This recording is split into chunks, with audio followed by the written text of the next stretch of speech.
Hi hello మన 30 days breakfast సిరీస్లో ఈరోజు ఎపిసోడ్ 3.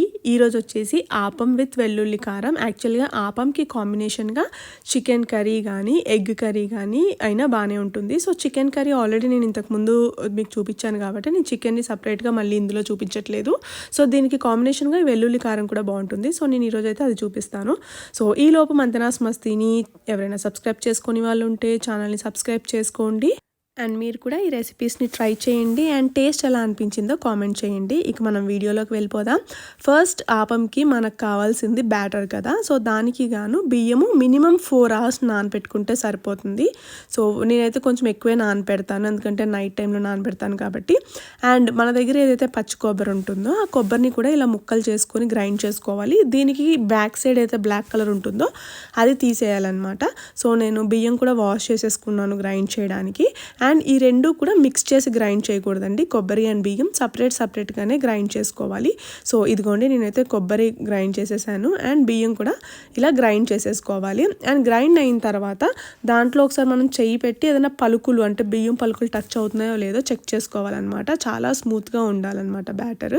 స్టవ్ పైన ఒక ప్యాన్ పెట్టుకొని ప్యాన్ కొద్దిగా వేడెక్కిన తర్వాత మనం ఏదైతే బియ్యం పిండి గ్రైండ్ చేసి పెట్టుకున్నామో అది ఒక 3-4 గరిటెలు అందులో వేసుకొని ఒక కప్పు వాటర్ వేసుకోవాలన్నమాట. అందులో వేసుకొని దాన్ని కదుపుతూ ఉండాలి. మినిమం ఒక 3 to 4 minutes అలా పడుతుందండి. మనం కనుక కదపటం ఆపేస్తే ఏదైతే మనం ఫస్ట్ బియ్యం బ్యాటర్ వేస్తాం కదా గిన్నెలో, అది అలాగా ఎక్కువగా అంటుకుపోయి మాడిపోతుంది అనమాట.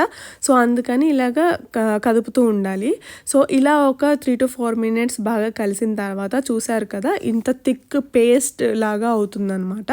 సో ఇలాగ థిక్ పేస్ట్గా అయిన తర్వాత మనం స్టవ్ ఆఫ్ చేసేసుకొని దాన్ని కొంచెంసేపు చల్లారి పెట్టుకోవాలి. ఎందుకంటే మనం దీన్ని మళ్ళీ ఒకసారి మిక్సీ చేస్తామన్నమాట. సో అందుకని చల్లారిన తర్వాత మనం మిక్సీ జార్లోకి తీసుకుందాం. సో ఈ లోపు మనం ఆల్రెడీ ఇందాక మనం గ్రైండ్ చేసి పెట్టుకున్నది మిక్సీ జార్లో ఏదో ఉందో అది మనం వేరే బాక్స్లోకి తీసేసుకోవాలన్నమాట. సో ఆ బ్యాటర్ని అంతా వేరే బాక్స్లోకి తీసేసుకొని సేమ్ జార్లో అంటే అడుగును కొద్దిగా పిండి ఉంచేసి దాంట్లోనే మనం ఏదైతే ఇప్పుడు థిక్గా పేస్ట్ అయ్యిందో బాయిల్ చేసామో దాన్ని తీసుకొని ఆ మిక్సీ జార్లో వేసేసుకోవాలని. ఇది మొత్తం ఇందులో వేసేసుకున్న తర్వాత మనం దీనికన్నా ముందు బియ్యం ఎప్పుడైతే గ్రైండ్ చేసామో అప్పుడు మనం కొబ్బరిని కూడా గ్రైండ్ చేసి పెట్టుకున్నాం కదా. సో ఆ పొడిని కూడా ఇదే జార్లో వేసేసుకోవాలి. దీంతోపాటు మళ్ళీ ఇంకోసారి గ్రైండ్ చేసుకుంటాం అనమాట. సో దీంతోపాటు మనం కొబ్బరికాయ కొట్టినప్పుడు ఏదైతే కొబ్బరి నీళ్ళు వస్తాయి కదా ఆ వాటర్ని కూడా యాడ్ చేసుకోవచ్చు. యాక్చువల్గా నేను ఆ క్లిప్ మిస్ అయ్యాను. సో ఆ వాటర్ని కూడా యాడ్ చేసుకోవచ్చు. దాంతోపాటు 1.5 స్పూన్ అలాగా పంచదార వేసుకోండి అండ్ టేస్ట్కి తగినంత సాల్ట్ వేసుకొని గ్రైండ్ చేసుకోవాలి. ఒకసారి తిప్పిన తర్వాత అందులో మనం కుక్డ్ అంటే బాయిల్డ్ రైస్ ఉంటుంది కదండి అది వేసుకోవాలి కొద్దిగా.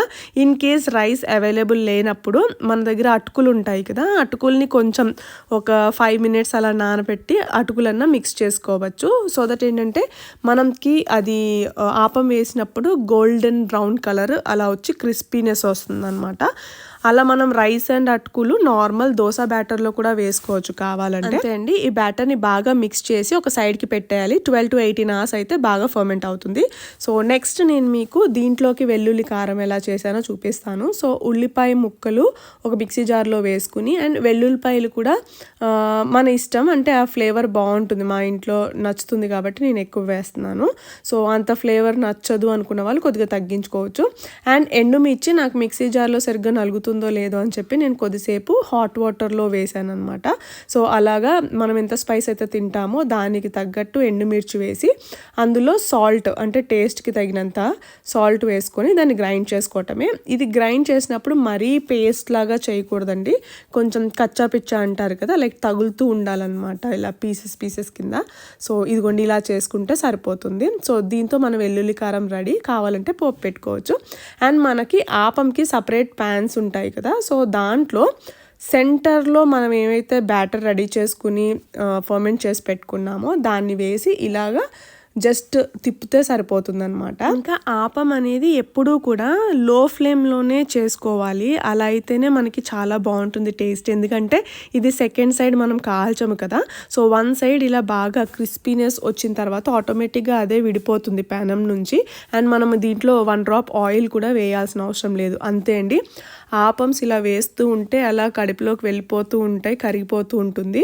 నేను లాస్ట్ ఇయర్ శ్రీలంకలో తిన్నప్పటి నుంచి ఇది నా ఫేవరెట్ బ్రేక్ఫాస్ట్ అయిపోయింది. నాకు అంతలా నచ్చిందనమాట.